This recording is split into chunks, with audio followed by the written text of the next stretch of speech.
Jim, good to see you, man. It's good to be here, Jimmy. Yeah, it's funny when you launch a podcast like this, you have your hit list of people that you want to sit down with and have a conversation. And for me, my favorite thing about doing the podcast is just I get 45 minutes to an hour of time uninterrupted, no cell phones, to be able to talk to somebody like yourself and just learn.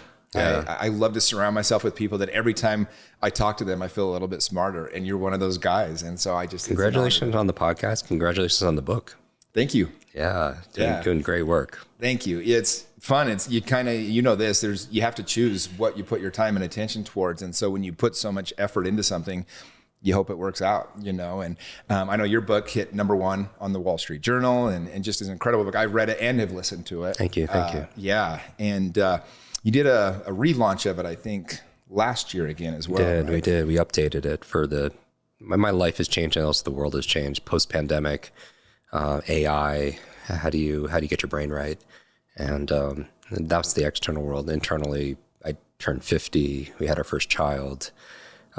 Made me really want to prepare the next generation for, get their brains right so they could do the things that they're meant to do. I love that. Well, I think it's kind of, I don't want to say under attack, but it's very, there's a lot of exterior things that are affecting people's ability to concentrate, to think, to, memorize all those different things. And so maybe if you could, we'll start out with your, kind of talk about what did change from when you first wrote the book to why you did that, change in the book, and where are we going with all this? Let's unpack that. The original book came out in 2020, in April of 2020, which is an interesting time to promote a book. I had 34 speaking engagements. All of them were canceled for the pandemic. All my media canceled, National Book Tour canceled, everything was canceled. We're fortunate enough for it to, hit the New York Times and sweep the bestseller lists because our community is just, they're very, very supportive. But I also think people felt limited. So a book coming out called Limitless, I feel like really got their attention. And we've done over 1 million books sold the first few years, 40 different languages. We donate all the proceeds to charity.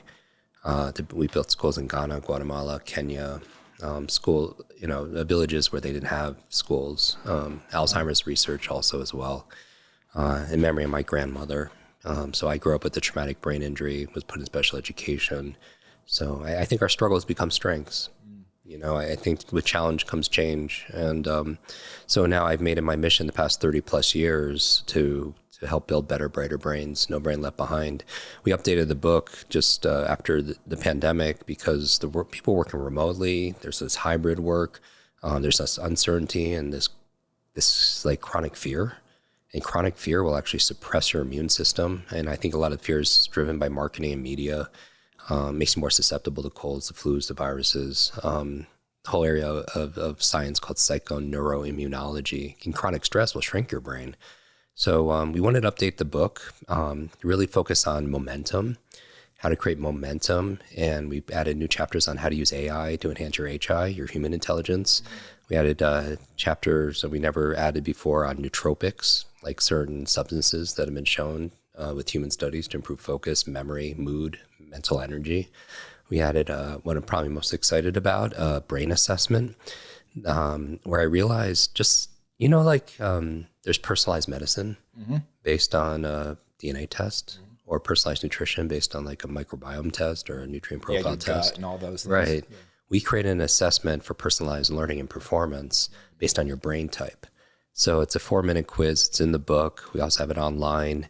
And when you understand how your brain works, you can work your brain. Because I realized after 3 decades of teaching brain performance, focus, speed reading, memory enhancement, learning languages, giving speech without notes, remembering client information, product information, all the stuff we teach, that not everything works for everybody. Just like not every food or exercise is for that person. Everyone's a little bio-individual, but our brains are a little bit different. So we've isolated 4 different brain types.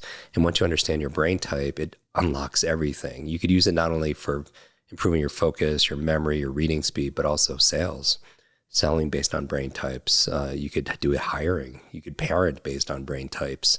And as I realized, it's not how smart you are or how smart your team is or how smart your kids are. It's how are they smart? It's not how smart they are, but how are they smart? It's not how smart you are. It's how you smart. It's like if you tell a fish to climb a tree, he's going to look pretty dumb. Exactly. But if you get a fish in this environment that he thrives in, do a lot of good things. Yeah. So we created this assessment. I've been using it with clients. I coach a lot of high performers, but for the first time, we made it available to the public. People could take it at mybrainanimal.com. It's free. And then you get a detailed report based on your brain type, how to be more productive, how to perform better, how to prosper with sales, hiring, everything we talked about for entrepreneurs based on brain types. So that's the test that I took before the. Yeah. I came back a cheetah, which was very unsurprising to me, I guess, right? Yeah. You're fat. I mean, for everything that you've invested in, all the real estate, the philanthropy that you do, the books that you write, you implement. So if everyone remembers brain code, C.O.D.E, these are the 4 animals, and people take assessments like what Game of Thrones character are you, or what Harry Potter, school you're in. So the C is cheetah, which you are. The dominant trait is application, action. Cheetahs thrive in fast-paced environments. They adapt extremely quickly. They have very strong intuition. Sounds familiar. The O in code are your owls, and their dominant trait is logic. They love data. They love facts. They love figures. Slow, take their time. Yeah, they do their research. Make sure they get it right. Yeah, and think about it, even when you're looking to sell a cheetah, you sell them differently than an owl that would want case studies, right, and research, and we could go into it. The D in code are your dolphins, and their dominant trait is creativity. These are individuals that are great at pattern recognition. They have great imaginations. They have a vision for their brand or their business or their life that maybe other people can't yet see. They're very passionate around it. And by the way, we're a mix of these animals. Right. Just like if we're right, it's a scale. Right. If you're right-handed, doesn't mean you don't use your left. It's just kind of your primary. And then finally, the E in code are your elephants, and their dominant trait is empathy. They're very compassionate. They want people to feel seen and heard and understood, come to some kind of consensus. And once you understand your brain type, it's interesting. So for example, our team, we have an educational company, the largest online accelerated learning platform and brain optimization platform. Students in every country in the world, we get a lot of feedback. Our team took the assessment, and 100% of our customer service team are elephants. Wow. Because they have high empathy. Right, yeah. And we didn't sort by that either. It was after the fact. They're very compassionate. They want our community to feel seen and heard. They are community builders, my business partner of 17 years, she's our CEO, is a dolphin. She has this creative vision, to building better, brighter brains, no brain left behind, 1 billion brains. Our CFO, hardcore owl, just loves the data, loves the numbers, right? But it's interesting, once you understand your brain type, you can work your brain better. So, well, I learned something kind of similar in sales with real estate. It helped me a ton because, the owls, I wasn't very good originally with closing them, and I didn't understand. I could close the rest of them, but the owls, I lost them every time. And then I hired a very intelligent mentor that taught me how to sell them. And he said, look, they would rather not make a decision than make the wrong decision. So any kind of pressure, they're going to see you as reckless or pushy or whatever else. So he said, instead of trying to close them, and by the way, spend 4 times as much time with them as you normally would, talk half at your normal pace. And when you're done, give them some references and say, listen, Jim, I know this is a huge decision for you. I'd rather you take your time, because the last thing I want you to do is make the wrong decision. Yeah. Call these references, and you can ask and kind of verify all this data and stats and information I've given you. I'll call you tomorrow and follow up to see if you have any additional questions. And if you do, that's so good. You're like natural. And I closed 95% of them. That's so outstanding. But I had to learn that. It wasn't natural, right? Somebody just smarter than me. So if you guys are listening to this, you pick up Jim's book and learn this. I mean, this is ninja stuff. It is. Made me millions of dollars to learn. I've noticed like the sales systems, they incorporate, all 4, but if you could isolate what their brain type is prior to it, like a cheetah, you don't beat around the bush. You get straight to the point. You don't waste time, right? Here, the immediate benefits trying to come from small talk me. I'm just like, what are they? Right, want? exactly, exactly. The owl, once give them case studies, give them the research, give them the data, the evidence that they require to make a good decision. The dolphins, show them how their vision of their future, how your product or service fits into that, and innovation. For the elephant, case studies are great. Features, benefits, wonderful, vision's great, but what they really want, the owls, is that relationship. that trust, that rapport. They want to feel seen. They want to feel heard. They want to feel like you're going to be there even post sale, right? And so it really, you could do that for parenting, you could do it for hiring. And what I focus on, is giving people strategies on how to use it for better focus, because a cheetah reads differently than an owl reads, than a creative visionary like a dolphin pictures, where an elephant reads for empathy and wants to see that author's point of view and different perspectives. It really informs a lot. Wow, it's fascinating to learn all that because growing up, you just assume everybody thinks the same way you do. Yeah, it's like love languages. Totally, right? And all of a sudden you have all these frustrations, but they're just literally seeing the world in a different way than you are. Yeah. And so when you can kind of understand that, all of a sudden, neither of you is wrong. You just need to appreciate the other person's point of view on it. And if you could think about communication or even learning, if somebody's coaching you, like let's say you're learning from a teacher, but their style or their dominant brain type is different than your brain's type or style. It's like two ships in the night. You pass each other and you don't even realize the other one's there. And so there's no connection, right? So I think there's a scene in The Matrix where Neo, or Keanu Reeves, for the first time sees the Oracle, the wisest one, right? In the Matrix, in her kitchen, and she's baking cookies. And right above her doorway, I don't think anyone saw this, but there was a sign, and that sign said, know yourself. And I think it's so very important for all of us, men and women, to be able to have the curiosity to know ourselves. And then that's why people do what they pray, they meditate, they go to therapy, they plan meditation. Everyone has a different way of getting there. But then once you have the curiosity to know yourself, having the courage to be yourself, it's a different game, where we're fearful of other people's opinions and their expectations and looking bad and what other people are going to think.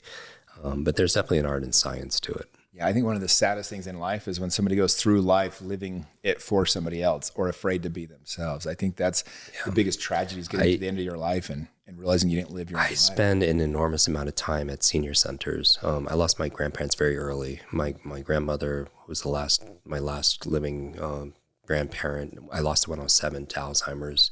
So I spent a lot of time in senior centers and helping them polish off their memory. Obviously, it's one of my strengths. But I hear a lot. I learn a lot because there's so much wisdom. I think the life you live are lessons you teach, right? And have the benefit of having those mentors in my life. But I also hear a lot of regret. And I just want to remind people, when you're taking your final breaths, none of other people's opinions or expectations are going to matter. Think about things that are going to matter, things that we loved, people we loved, how we laughed, how we learned, how we lived.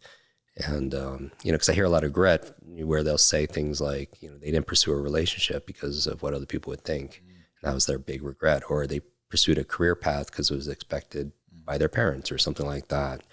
And, it's having the courage to be yourself is it's a superpower in and of itself. It is. And it's a muscle. It's something that has to be exercised because, a lot of us know our passions or our purpose, but it's buried and it's sedated under other people's opinions. Yeah. I mean, I literally got a text on my way here. One of the guys that I coach, he said, "Hey, I feel overwhelmed. I have so many people asking me for my time and attention. I don't know how to politely tell them I don't have time." And I, just sent him a text back when I got here and just said, "Hey, here's what I do." And, and I said, you have to kind of own it though.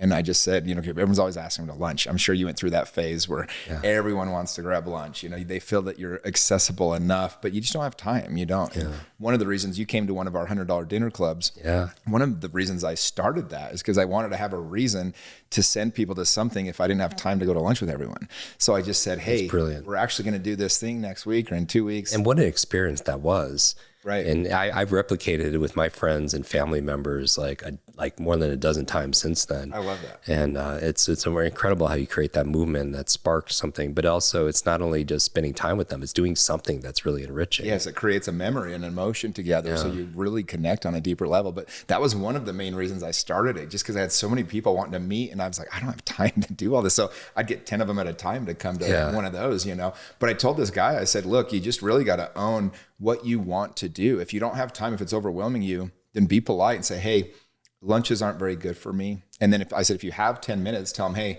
I jump on a call for 10 minutes. Mm-hmm. And if you don't, then just say, You know, I don't have time at this time in my life. I'm putting my attention and time into my own projects. However, I'll be your biggest fan over here.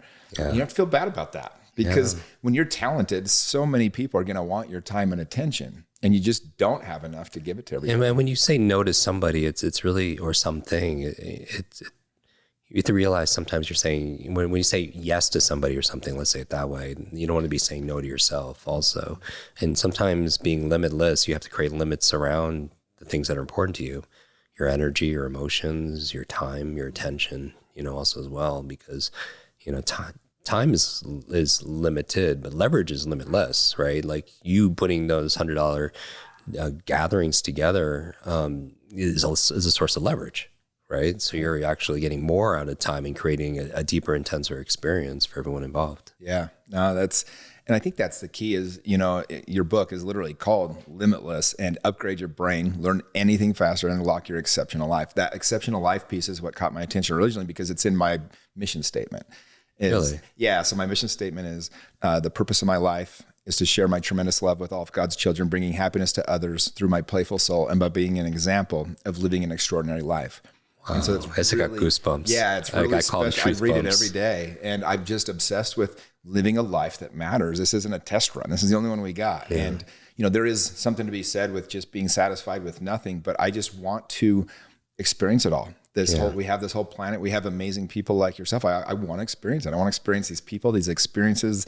I want to share them. I want to bring people together and do those things. And you can see in the way I live, you know, I know when I'm off course, I'm not living my purpose in some way. I've either quit being playful, or I've quit being loving, or I'm just kind of playing down. I'm not living that extraordinary life. And so I wanted to ask you, I mean, so many people struggle with even having a desire to learn or read. And I think it's one of the most important things you can do to, you know, enhance your life. We're doing this big conference tomorrow that me and you are both going to be speakers at. And a lot of people are like, I don't get it. Why would you spend a whole Saturday for 12 hours in a room just listening to different speakers? And they don't have that learning mindset. So maybe touch on a little bit of why having a continuing education mindset is so important, and what learning, even in your older ages, does. So I believe, so if knowledge is power, I believe learning is your superpower. And where I got that from is, over 30 plus years ago, I started my career and I started tutoring. I was able to bounce back and bounce forward from my brain injury, where I had migraines every day and poor focus. And where exceptional came from, I've never said this publicly before, but there was one day in school where I was always playing Dungeons and Dragons and video games and comic books, and I hung out with all the nerds, right? And a teacher came in and said, hey, we're really excited. We're creating a class, a special group called MASP for you exceptional kids. That's where the word was. And MASP stands for More Able Student Program. This was in like elementary school, More Able Student Program. And I was like, it was me and another kid that wasn't allowed to be part of that group, but we're part of that friend group. But you know, when we heard about that, we were all so excited I was being part of something. And then they're like, no, sorry. And so me and this guy, Joey, this kid, Joey, we created our own group called LASP, Less Able Student Program. And that's where our mindset was back in elementary school. You know, but when I learned these strategies, you know, because I think sometimes when you go through struggle, you learn things and your mess becomes your message, right? And when I was 18, I started tutoring, and one of my very first students, she was a college freshman. She read 30 books in 30 days after going through a course I created, and not skim or scan, but read it. I mean, imagine going online and picking 30 books and like reading them. Wow. And I wanted to find out not how she did it. I wanted to know like why, what was her purpose? A lot of people know what to do, but they don't do it. Right. Yeah. And I found out her mother was diagnosed with terminal cancer, was given only 2 months to live. Doctors gave her 60 days to live. And the books she was reading were books to save her mom's life. And I said prayers, you know, good wishes. 6 months later, I get a call from this young lady. She's crying profusely. And when she stops, I realize they're tears of joy that her mother not only survived, but is really getting better. Doctors don't know how or why. They were calling it a miracle. But her mother attributed 100% to the great advice she got from her daughter, who learned it from all these books. Wow. And in that moment, I realized two things. If knowledge is power, learning is your superpower. and a superpower we all have, regardless of your age, your background, career, education level, financial situation, gender, history, IQ. We all could do this. Like I just have so much experience and feedback in this realm. But the other thing I discovered was my mission in life, which was helping people. You know, that was strong in the way. I feel a moral impetus to, like, shame on me if people are struggling with distraction, forgetfulness, overload, and all, you know, self-doubt, all the things that I did for the longest time, and I didn't help them, you know, and share what I know. I think you learn to earn to return, you know, to be able to pay it forward. So, but going to this, and if people see photos with me with Oprah or Elon or whoever, people always want to know how we connected and bonded. We bonded over learning, right? Because the highest achievers, they have that growth mindset, and they're always learning, because there's this and in reading also. Like, I had the opportunity to play, I'm dropping names here, but because it'll stick in people's minds. Because if I mention, you know, Joe Smith, most people won't, like, it won't. But if I mention some people that they'll see, like Warren Buffett, we were playing bridge one time at a shareholder meeting, and I asked him, like, you know, how much are you reading? I heard something. He's like, yeah, I read 500 pages a day, you know, because leaders are readers. You read to succeed. If somebody has decades of experience they put into a book, and you could sit down and read that book in a few days, you could download decades into days. I mean, like, what info you can get from what better leverage is that? That's insanity, right? I used to study successful businesses when I was trying to become a businessman. I would just read, how did Amazon become Amazon? Yeah. How did, you know, whatever company it was, Google or eBay or for practically any Nike. Problem out there, somebody has gone through it and written about. Yeah, and you also kind of get perspective too. You're like, oh, this wasn't as easy as it looked. Yeah. Like, they weren't always Nike. There were some things that had to happen here, you know. And all of a sudden, when you're going through a hard time, you can remember that, and you're like, oh yeah, this is part of it. This is just part of it. Instead of feeling like, oh, I must be a failure, this isn't working. You're like, oh no, this is all part of it. I've read this in that, you know, biography about Zappos or whatever it was. It's huge after another. Yeah, I would say to everyone, it's like, we have a to-do list. I think it's very important to have a to-learn list. Like, the human mind is the ultimate adaptation machine, and that's really our superpower. And our ability to learn rapidly and translate that learning into action is the ultimate competitive advantage. It is the ultimate advantage. I mean, you think about, if there was a genie could grant you any one wish, you would wish for more wishes, right? Limitless wishes. If I was your, like, learning genie and I could help you become an expert at any one subject or skill, you know, people would say money or investing or martial art, whatever. I would say learning, because if you can learn how to learn, if you learn how to focus and concentrate and think and remember, retain and read, and you could apply it towards everything. You could apply it towards money, you know, management, missionary work, like Mandarin, medicine, music, everything gets easier, right? And so, like, I created Limitless in our podcast or courses. It's around just two things: optimizing the hardware. You know, this 3-pound matter, which is your number one wealth building asset that you have. It just doesn't come with an owner's manual. So people should be out their best brain possible. Like, I could do things in my 50s that it's amazing that I couldn't do 20 years ago. You know what I mean? What are some of the things that you did to be able to do that? Yeah, because, like, and everything I teach is very measurable. You can measure focus, you can measure reading speed, you can measure reading comprehension, you can measure memory, right? Yeah. You know, where you could test yourself for numbers or names or anything, you know. And so, but it's possible. So we could grow older, but we could grow better. And actually, it makes us live longer. So just to put a bow on that, you know, why it's so important to learn all the time. The two biggest dips we see in cognitive kind of health performance is when people graduate school, because they feel like, I think some people associate their education, formal education, with learning. It's like, okay, I'm done with school, so I'm done with learning, right? Yeah. And when they retire, often when people retire, they retire their minds. They don't use it as actively. I've read before, like, when people retire and they don't stay active with their mind, it deteriorates very quickly. And then your brain and that's your brain, but your body is not usually far behind either. You know, there's a connection. But there's a study done saying if you learn regularly, you'll actually live longer. Because they took these nuns that were living 80, 90 and older, and they wanted to find out what was the key. Researchers wanted to find out what was the key to their longevity. Half of it was their faith and their gratitude. The other half, they were lifelong learners. I mean, they were studying every single day. They were having debates and deep conversations. And because of it, it added years to their life and life to their years. It was on the cover of Time magazine. If people want to look it up, the study's called Aging with Grace, which I think is a beautiful title for a research study. But yeah, some of the things that I did was I want people to realize that when like at events that you and I have spoken at together, if there's time, I'll do a demonstration where, I mean, tomorrow's are like what, thousands of people. Well, you know, if there was time, I'd pass around a microphone and have 100 people introduce themselves and I'll memorize their names. Wow. You know, or, and I always tell people, I don't do this to impress you. I do this to express to you what's possible. Because the truth is, every single person listening to this, they could do it too. It's just we weren't taught. That's so fast. Because I think that's one of the number one things, because you talked earlier that I have an ability to just, you know, social intelligence, I think I'm very high on, but I'm very good at remembering names. I think it's important. To me, it's just important. So when somebody gives me their name, I pay attention for a second, which is more than what most people do, right? No doubt. But what other, like you can literally do 100 people's names. And here's the thing, like I'm really good at it, but I haven't gotten much better after practicing it for a month or two. Because once you know how to tie it's skill. Right? Memory, there's no such thing as a good or bad memory. There's a trained memory and there's an untrained memory. Now, unfortunately, there's no class called remembering back in school, right? They teach you 3 R's, reading, writing, arithmetic. But what about retention? What about recall? Socrates said learning is remembering.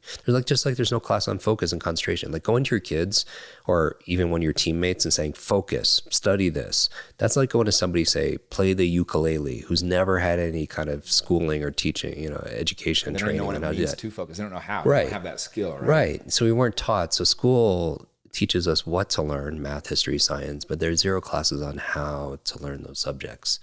You know, so that's the second part. Besides brain optimization in Limitless, it's full of strategies on how to learn more rapidly, how to focus better, how to solve problems, how to change your habits, access flow states, remember languages, names, faces, give speeches without notes, read faster. And these are the strategies. So we do that in a podcast. And then, but when people do go to mybrainanimal.com, we'll give them prescriptive based on their brain type for free. You know, and so it'll be an opportunity for them to do that. A couple of things to think about, though, is not just the software and how to do it, is taking care of the hardware. So, you know, I always tell people, you know, your brain, it's kind of like if you're born and you're given like let's say when you're driving age, you were given a vehicle, really nice, amazing vehicle, but that's the one car you could have for the rest of your life. You know, how well would you maintain that car? Well, we're going through this, you know, life with this vehicle. You know, as you mentioned, this body and our brain is part of our body. How well can you maintain it? But I always tell people meds RX, just very simply, things that for them to think about. I use acronyms a lot to help kind of shortcut memory. Yeah. Meds RX are some of the things that I'm thinking about for taking care of the hardware. M is meditation. You know, so meditation and prayer is a big part of my life. Why does meditation help? Yeah.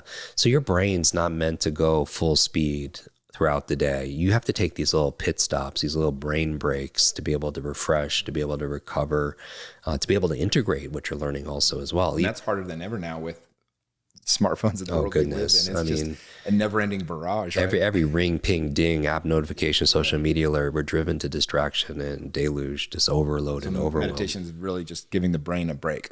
It does. It puts you in that parasympathetic rest and digest. And also when we do take a nap or we meditate, we actually process and integrate. Similar to working out. You don't build muscles in the gym. You build it when you sleep. You know, that's when you actually have time to recover. Same thing with we're going throughout our day. And, you know, so there's something called the Pomodoro technique, which states that after about 25, 30 minutes, maybe 45 minutes of work, then there's or a meeting, there's a dip in our focus and energy. So I always recommend, you know, at the end of that 45 minutes or whatever, you take a 5-minute brain break to just reset. But meditation's kind of my way of doing it. They say that because it's so important to disconnect to reconnect with ourselves and to be able to slow down, to be able to speed up in other ways. The E in Meds RX is exercise, right? And I don't just mean doing Pilates or CrossFit 3 or 4 times a week. I mean moving throughout the day. The primary reason we have a brain is to control our movement. And as your body moves, your brain grooves. When you exercise or even do strength training, you create dopamine, serotonin, endorphins. These are the neurotransmitters that are really important for cognitive health and cognitive performance. We also create something when we exercise called brain-derived neurotropic factors, BDNF, which is like fertilizer for our brain, for neuroplasticity, making new connections. But they say sitting is the new smoking. And I don't know about you, as I'm behind screens, like behind my computer, like most, you know, writing and on stuff like that all the time. And, you know, that sedentary lifestyle. So just moving throughout the day and obviously exercise. What's good for your heart is going to be good for your head. More blood flow, more oxygen. Well, I started going on a daily walk. Oh, that's so good. And it was one of those things that you always make fun of people when, you're younger, like, oh, old people go for a walk, but it is a game changer. Just every part of me feels better throughout the day when I get my walk in. And the key to the walk is doing it without my phone. You just go for the walk and let the brain rest. Yeah. And you think, and that white space is so important because really our value in society is our ability to solve problems, our ability to innovate, to be creative. And going for a walk in nature is one of the best ways of doing that. Like I have to get in nature for 10 minutes, the first 10 minutes of every day. And that just like, I read that like back in ancient times, Babylonian times, ancient Greek times, everyone, they thought everything was made of 4 elements: air, fire, water, and earth. And so my thing, it's not an extensive 90-minute like morning routine. For just 12 minutes, first thing I go outside and I get fire, which is the sun, and the reason why is it helps you sleep better at night. And so your eyes are the only part of your brain that's outside of your skull. And when your eyes get sunlight, not through a window, because that could filter out certain spectrums of light, but even if it's hazy or foggy, it helps to reset your circadian rhythm so you sleep better that night. Okay. So that's fire. I'm on my grass, or, we're fortunate. Grounding your feet without shoes on, right? And that's earth. Yeah. So I have fire, I have earth. I just feel more grounded and more stable. There's also an electron transfer. We can get into the science of that. That's good for your health. And then I do, I hydrate because we've done about 400 podcast episodes ourselves, nearing like 100 million downloads. And we had a neuroscientist, nutritionist on. She was saying that just being dehydrated 2% could significantly impact your cognitive performance and your cognitive health. And staying hydrated could boost your reaction time and thinking speed upwards of 30%. I mean, that's huge, but we could lose up to a pound of water when we sleep. Oh yeah. Through respiration, perspiration. And so I think I lose more than that. I weigh myself before I go to bed, and after, I swear I lose 2 or 3 pounds. Wow. Yeah. So I hydrate first thing in the morning with some kind of electrolytes or salts or lemon, a little structure, but that's water. So I have sun is fire, the ground is earth, the water is water. And then the last one is I'm just doing some air, like breathing. What a wonderful way to kick off the day, whether it's Wim Hof breathing or alpha breathing, fire breathing, box breathing, whatever your technique is. But a lot of times we feel tired just because we're not getting enough oxygen, feeding our brain. Our brain is only 2% of our body mass, but it requires 20% of the nutrients, 20% of the oxygen. So that's, so I'm going back to Meds RX because I know people are going to post on social media saying you didn't finish meditation, exercise, diet. Sure. So you'll notice in the new book, we have a chapter on neuronutrition and the best foods for the brain that are neuroprotective. And again, everyone's bio-individual. Some people are allergic to kale or something like that. Some of my favorites, avocados, blueberries. I like to call them brain berries. They're actually buy blueberries every time I go to the grocery store because of the book. They're my favorite. People, if you want to just go online and just go down a rabbit hole, search blueberries and your brain. Broccoli has something called sulforaphane, which is really good for the brain, especially if you sprout it. Olive oil is good for the brain. If your diet allows eggs, the choline in eggs leads to acetylcholine, which is important, vital for cognitive health, cognitive performance. Green leafy vegetables like kale and spinach. Wild salmon or sardines, like the fatty fishes, good for the brain because you get your omega-3s, your DHAs. Turmeric. The active ingredient is curcumin, which helps to lower systemic inflammation.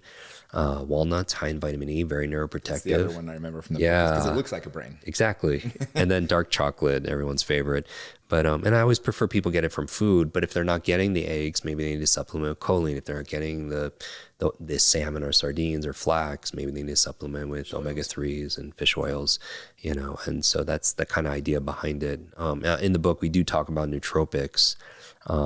It's a little bit extensive, but these are, when we're talking about your B vitamins, magnesium, certain things like we were talking about earlier, that's for cognitive health. Nootropics are substances that can enhance actual cognitive performance, focus, memory, mood, mental energy, things like bacopa, things like ashwagandha, lion's mane, and we detail a few dozen of them in the book. People could actually go to, if it's okay, brainnutrition.com. Yeah. And there's nothing to buy, but it's just, they'll go get a list of what's in the book.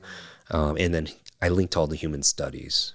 So it has a lot of efficacy there. On the reverse of that, how bad for your brain are things like alcohol and caffeine specifically? Yeah. So So alcohol is not good for the brain.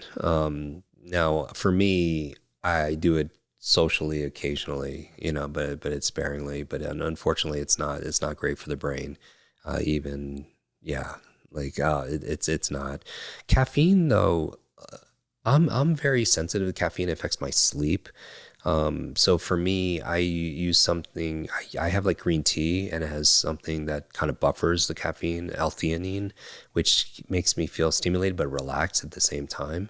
But caffeine has been shown to be supportive of alertness and helping people, giving them the energy and vitality to be able to get through. And and it's by far the most used, substance, out there. I'm more of a tea drinker than a coffee drinker.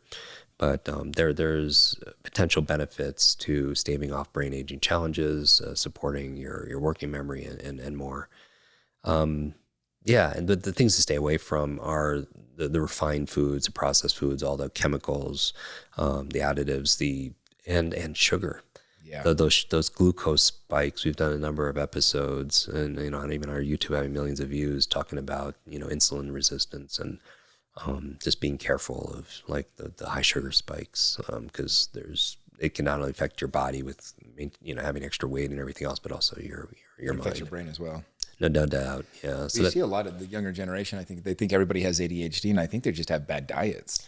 I mean, it's a big part of it. I would imagine. Like our podcast is probably not going to be, sponsored by any soda, junk food, fast food companies anytime soon. And then the S in meds. So again, you have meditation, exercise, a diet, which include supplementation, and S is sleep, which is so important. How your brain functions when you don't get a good night's sleep. And I'll highlight three things that just are important for the brain. It's where you form short to long-term memories. So if you have long-term memory issues, you might want to get a sleep test done, a sleep study. And nowadays, you don't even have to sleep overnight at a clinic. Your doctors could send you one to do at home, because a lot of people suffer from undiagnosed sleep apnea or something like that. So you have long-term memory issues, check it out. It's also when you sleep, the sewage system in your brain kicks in, and you clean out the beta amyloid plaque that could lead to brain aging challenges. And then thirdly is where you dream. And I was saying that your brain doesn't shut off at night. It's actually in some ways more active. It's integrating what you've learned that day. It's being more creative, whatever you focused on, throughout the day. Like a lot of things in popular culture were created in dreams. Mary Shelley created Frankenstein in her dream. Paul McCartney created the song Yesterday in his dream. Chemist created the periodic table in his dream. So what are we dreaming about? If people want to watch an interesting, maybe you can link to it in show notes or something, but Jim Kwik, How to Remember Your Dreams, because a lot of people are coming up with great ideas, but they're forgetting their dreams, when they wake up. How destructive is it to fall asleep, with your cell phone 5 minutes before? So I have a video with Simon Sinek, they expect 8 years ago on Facebook, it has 37 million views. And I'm just saying, don't touch your phone the first 30 minutes of the day and the last 30 minutes of the day. That's all I'm pretty much saying. But the reasons why is to get better sleep, there are a number of things you can do. I mentioned direct sunlight first thing in the morning for 10 minutes. Monitor your caffeine, no caffeine past 12 or 2 p.m. if you're sensitive to it, because it could stay in your system for 10 plus hours. Most of us have an alarm clock to wake up. I recommend having an alarm clock go to bed, because your brain loves a structure and a routine even on the weekends. And nobody gets this perfect. I certainly don't. Of course. But it helps our circadian rhythm. But we would know it'd be time to sleep when, thousands of years ago as hunter-gatherers, because the environment would tell us. Right. So there would be a decrease in temperature and decrease in light. So the cooler and the less light. The challenge is what you mentioned, our phone, our devices fool our brain thinking it's still daylight. The blue light there. So that's why people have certain like night function modes, or blue blocking sun, or glasses, or just not using them. I think this is the best. Also, besides the light stimulating, the content is stimulating too, right? Sure, like your brain is just thinking. Yeah, like our brains aren't really set to like. You could scroll through and have like 1,000 different posts, and it could go to infinity, and you're just getting super stimulated, especially depending on the content that you're absorbing. So yeah, you have to disconnect to reconnect. Yeah, I think that's important. So that, And how come not pick up the phone in the morning right away? yeah, because when you wake up in the morning, it's probably for most of all of us the most relaxed state we're going to be in throughout the day. We just woke up from our sleep, so our brain's extremely suggestible. And so if you pick up your phone, you wire your brain for two things that's hurting your productivity, your performance, and your profitability, and definitely your peace of mind. Number one, distraction. Right? Every like, share, comment, ring, ping, ding. It's distraction, like focus is a muscle. And if that's the first muscle you flex, you wonder, and you flex that muscle, you wonder why you can't focus when you're with your kids or at a meeting or something like that. Your mind wanders. And so you get that dopamine flood and it makes it very addictive. And that's a big challenge. But not only are you training your brain and wiring your brain for distraction, you're wiring your brain for something equally detrimental, which is reaction. Meaning, have you ever you check your phone first thing in the morning and you get an email or a voicemail or social media message, text message, whatever, WhatsApp, and it just hijacks your mood for hours, right? And all of a sudden, think about it. It puts you on the defense where you're fighting fires. I have a buddy, Brendan Burchard, he says, your inbox is nothing but a convenient organizational system for other people's agenda for your life. So all of a sudden we're fighting fires as opposed to proactively, and so it's training us to be reactive. So what do I do instead? We have a whole chapter in Limitless that talks about habit design, how to create empowering habits and destroy limiting habits. And one of the fundamental ideas is you want to monitor and adjust your environment so that the things that are good for you, it's easier. The things that are bad for you, not that easy. Right. Like for me, when I'm being disciplined with, what I eat, I cannot have junk food in my house. Yeah, exactly. I went to Keaton's last night. I've been doing really good on not eating junk food. I went in his pantry. We were counting the money to divvy it up for the 2 food trucks. Right. And he's got every piece of candy you could ever imagine. Right. And I was guilty. I took 5 pieces of candy. And you have to use willpower. It's kind of like if you're you don't want to do a lot of breads or gluten and you're at a restaurant, they give you bread first out. It's a lot easier saying no once and have them take it away. Or you're sitting there and you're saying no to yourself 50 times. You know what I mean? Yeah. And just inside. Sure. But with the phone, what if the phone was instead of your nightstand, what if it was in your bathroom? Mm-hmm. So you're not going to easily touch it first thing in the morning or at night. And what do I do instead? Because you have to replace something. You can't just stop doing something. You have to do something else. When I wake up, I say my prayers and I think about, I do this thought experiment where I imagine myself coming back into bed that night. And my wife asked me, how was your day? And I imagine myself saying, with a smile on my face, saying, it was an amazing day. We totally crushed it today. What a great idea. Then I ask myself, what had to happen in order for me to feel that way and say those words? And I come up with 3 things personally and 3 things professionally. And that becomes my true north for that day. Because think about it, in sports, when it's time to break open the champagne and celebrate because the scoreboard, but we don't have that for our days, right? And our life is made up of those individual days. And so setting a standard of what it means to have a great day. Yeah. If I do these 3 things, exactly, I had a great day. And 3 things personal and professional. They don't have to be huge things. Sure. Yeah. Went to the gym. But yeah, the things that matter to you, because it's not even about time management. I realize it's about mind management. It's about priority management. Mm-hmm. The most important thing is to keep the most important things the most important things. Like this was one of my things, is being with you today. I was looking for, I would do this if there were cameras, just to be able to hang out with you, because I just feel like a better person every single time, and there's that vibe. And so that was one of my things. So then I just know, I'm going on purpose and I'm not just going on chance, because every single day we have a chance because we have a new choice. There's a quote in Limitless that says, life is the letter C between a letter B and D, where B is birth and D is death and life C is choice. Our life is the sum total of all the choices we've made. Well, I love the idea of just being intentional as much as anything. So for me, I spent 2 hours prepping for this podcast. We haven't talked about one thing that was in preparation, and I was ready for it so that I could just be present with you. I'm not sitting here listening. I could feel I'm not trying to think of what I'm going to come up with next. I can just be here and, you just in your brilliance. I knew this was going to be an easy conversation. And so, but I did prep anyways, because I wanted to be able to have that peace of mind in the conversation. And the best of the best do so much prep. There's that Jim Rohn quote that says, what you practice in private, you're rewarded for in public. but it's really all the training and the prep we do off court. I mentioned Meds RX. We finished on sleep. The R and the X, very simply, is relationships. The R is relationships, because we had somebody on our podcast that was the longest study they've done at Harvard on longevity and happiness. And this doctor was saying it wasn't exercise and it wasn't diet. It was your relationships, and you know a lot about this. Well, that's my entire program is based around helping these men connect and form relationships and community. My biggest, the thing that frustrated me the most with COVID was that they were separating people and that people couldn't connect and have that. Because I knew what that did to mental health. I knew what that did to people. And this was the tragedy of it, is you couldn't, measure it in the moment. But long term, we're seeing already the effects of that. And it's been a huge, huge problem, is that people weren't connecting and having those close relationships. Yeah, absolutely. So it's not just our neurological networks, it's our social networks. And obviously we know who we spend time with is who we come, where the average of 5 people, because they're, we mirror the words, the actions, the thoughts, the character, the habits of the people we spend the most time with. But it's also just, feeling, just think about it, in villages, that would be your safety, would be numbers. And we all need people to encourage us, to cheerlead for us, to be kind to us, to call us on our own BS, all those things. And if you haven't found that person yet, be that person for somebody else, especially be that person, for yourself.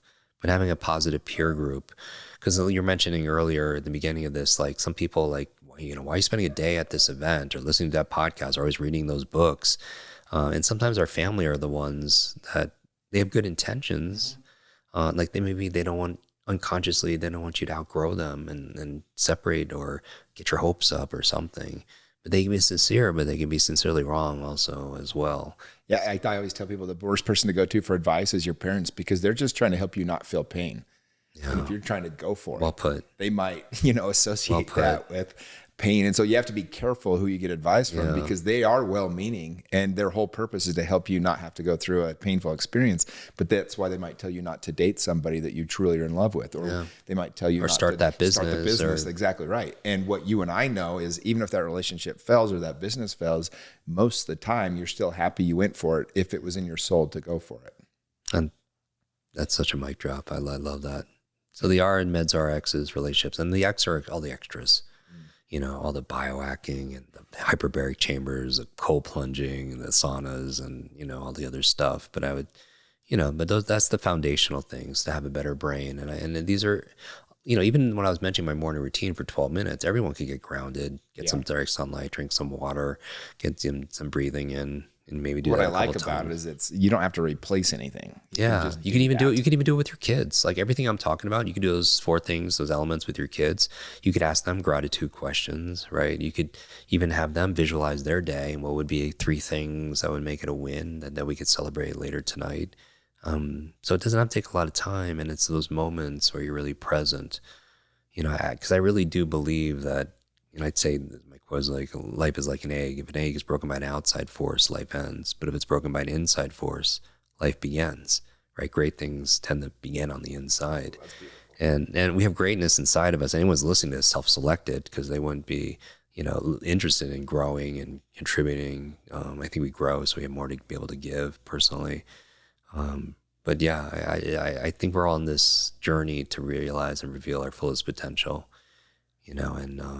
I think it's great that they're mentors, and the platform that you have is so good. That's helping so many people. Thank you. No, and it's, when I first started this, my original motivation for my podcast was, I said, I have the opportunity to be around so many amazing people. Yeah. And I get these conversations. Yeah. We've had many one-on-one conversations. Yeah.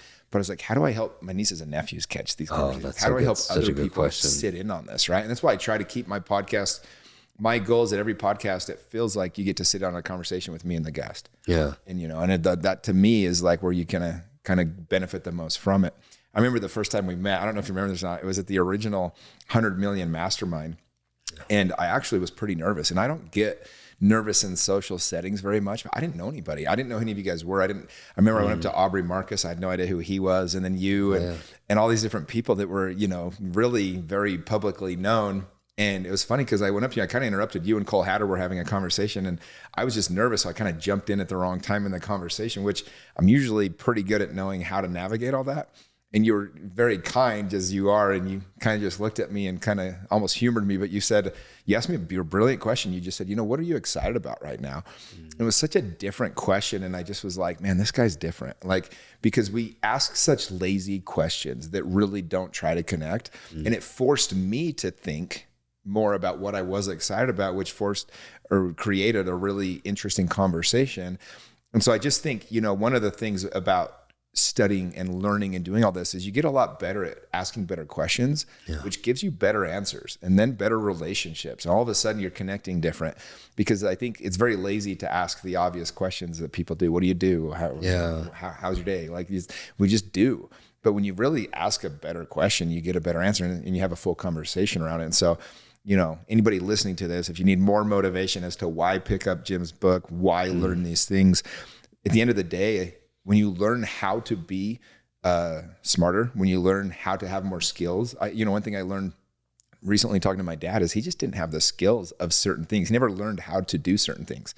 So like I had these pains around ways I wasn't, taken care of as a child, but my father just didn't ever learn how to do it. And he actually wasn't very good at learning. Like, he just never, I don't remember my father reading very often or ever going to like a seminar or something. But the point of that is as you fall in love with learning, everything just becomes pretty curious and you get excited. And, there's many ways to learn. You can do audiobooks, you can, do videos on YouTube to learn, but also you can get firsthand knowledge like the event tomorrow or read it in a book. So I just really appreciate you taking the time. And every time I sit there and listen to you, I get smarter. One of the other things I noticed, the last Limitless event we did, I learned something from you when you weren't even talking. I was there and I was, anxious and meeting some people and I had about 200 of the guys I coach had showed up. So I was trying to go and visit with them, but I noticed you sitting on the front row, taking notes, listening to the other speakers. And that taught me, I went, oh my gosh, this is Jim Kwik. This guy knows more than anybody in the room probably. And you're sitting there front row, just taking notes the whole time. And I learned what it looks like to be a learner. And so it was really cool.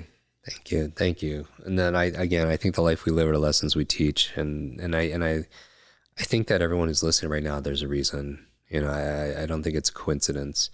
And I think we need more people to shine brightly, especially in a dim world. So many people, they don't want to shine bright because it's shining in somebody else's eyes or something like that. But, the faster you can learn, the faster you can earn. And I don't just mean financial. Certainly knowledge today is not only power, it's profit. But I mean all the treasures in your life, your relationships, right? Your career, your level of impact, and it's all there waiting for us. I believe there's a version of yourself that's patiently waiting. And the goal is we show up every single day for ourselves and others until we're introduced.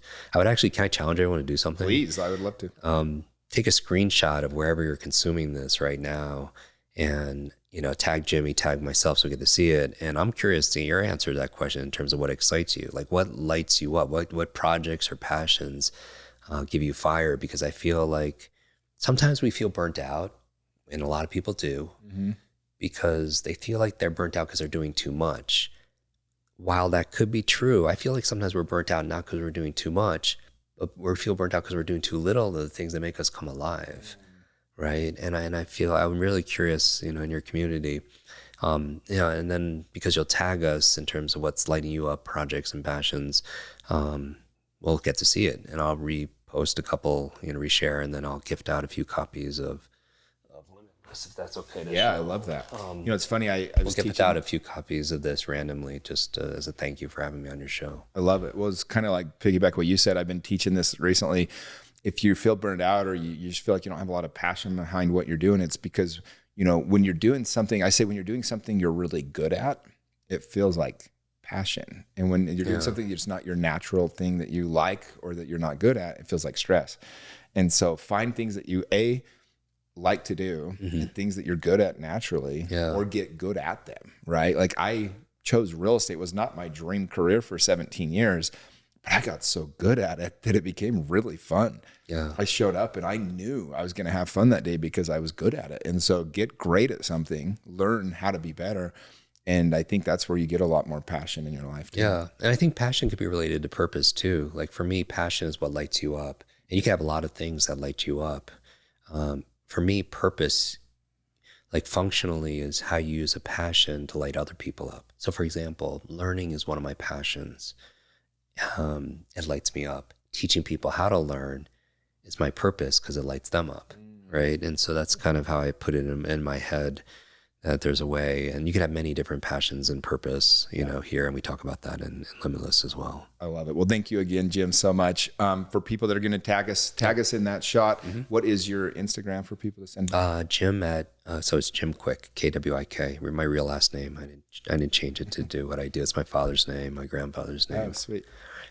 Yeah, but if people go to brainnutrition.com for that guide, or My Brain Animal, maybe even they could post a picture of their animal because we give it to you, and then we can see what the major of the community is. I'm curious. I love it. Well, thank you so much again, and it's going to be a fun weekend. Appreciate it, Jimmy. Thank you, sir.